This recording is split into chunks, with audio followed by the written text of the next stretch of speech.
Good morning, class. Good morning, ma'am. Please pray first that you'll be able to understand our discussion for today. Let's start now. You may lead the prayer. Okay, ma'am. In the name of the Father, the Son, the Holy Spirit. Amen. Our Father in heaven, holy be your kingdom come, your will be done on earth as it is in heaven. Give us this day our daily bread and forgive us our sins, as we forgive those who sin against us. Do not bring us to the test, but deliver us from evil. Amen. In the name of the Father, the Son, the Holy Spirit. Amen. So, how many absent for today? The leader of groups, Rubinesha. The absent for today is Bihan and Abrahano, ma'am. Miro, who's absent in your group? Olga and Niles. Okay. So, we have an activity for today before we start our discussion. So, I have here a piece of paper that I given to you. So, this is the paper of group 1. Get the piece of paper. Group 2. Group 3. Group 4. And that paper, there are the random words that you form a sentence. So I give it 2 minutes to form this. Faster.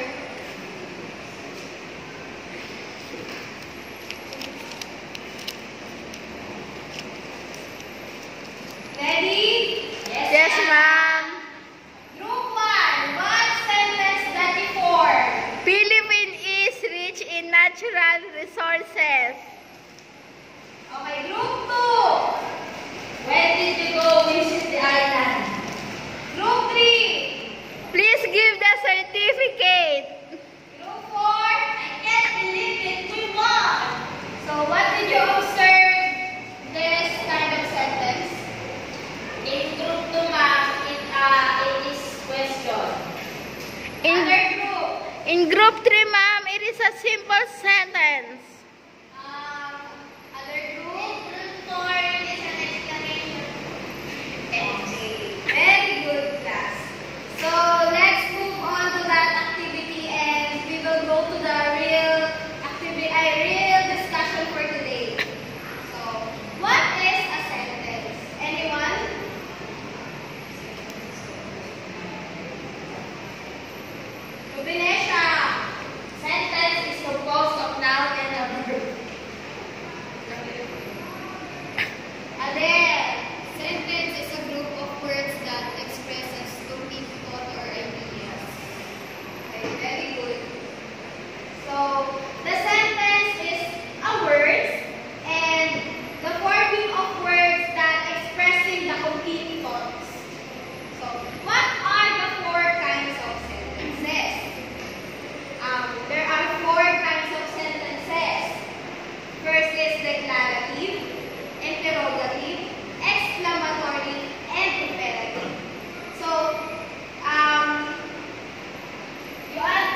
He asked which path leads back to the lodge. Washington, D.C. is the capital of the United States. Your teacher are Mrs. McNutt and Mrs. Brown. There are many classrooms in our school. So, as you can see, there are ends with the punctuation mark of period.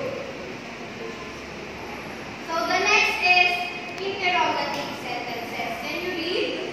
Deluna. An interrogative sentence as a question and ends with a question mark. Examples: what do you know about glaciers? Was the game exciting? Will you have a great school years? So in this interrogative sentences, the punctuation mark used is a question mark. So you're asking a question. Yes, ma'am. So the type of interrogative may be the yes or no interrogatives, alternative interrogatives, WH and interrogatives, and the last is stand questions. So yes or no interrogatives are questions that can be answered with a yes or no response. For example, are you ready to go? Yes, ma'am. Did you go to the game Friday night? Yes, ma'am. So, next is alternative interrogative. Are questions that provide for two or more alternative answers? Like for example, would you prefer chocolate or vanilla ice cream? So you pick the words or chocolate or vanilla ice cream. Chocolate. It's either chocolate or vanilla ice cream. So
Nobody said. We have an activity, oral activity. Keep calm. Keep calm is activity time. Yay! The title of our activity is You See It, You Skip. So, use Daniel Padilla. My boyfriend. Using the 4 kinds of sentences. Go! Oh my God! It's Daniel, my boyfriend. Other declarative. Declarative sentence. Daniel Padilla is an actor. Interrogative sentences. Are you in a relationship? Exclamatory, like said of De Luna. The Yeah. next is girl is walking on the street. How do you say? Can we walk together? Interrogative. Yeah. Imperative. Get out of here. I don't want to walk together with you. Guys, De Luna is only my student. How about the others? Exclamatory. Oh my God, the dog looks like a dog. Very good, guys. Oh, it's a dog. I thought it's a skateboard. So the team Gilas Pilipinas. Alam niyo na yan? Yeah. Yes, ma'am. Gilas Pilipinas. On. Okay. Climbing in the mountain. We are on the top. Oh my God, it's so high. Other hand, please. Is that the peak? So, like what I said, guys, if you read the sentences, there have a kinds of sentences, which is exclamatory, imperative, declarative, interrogative.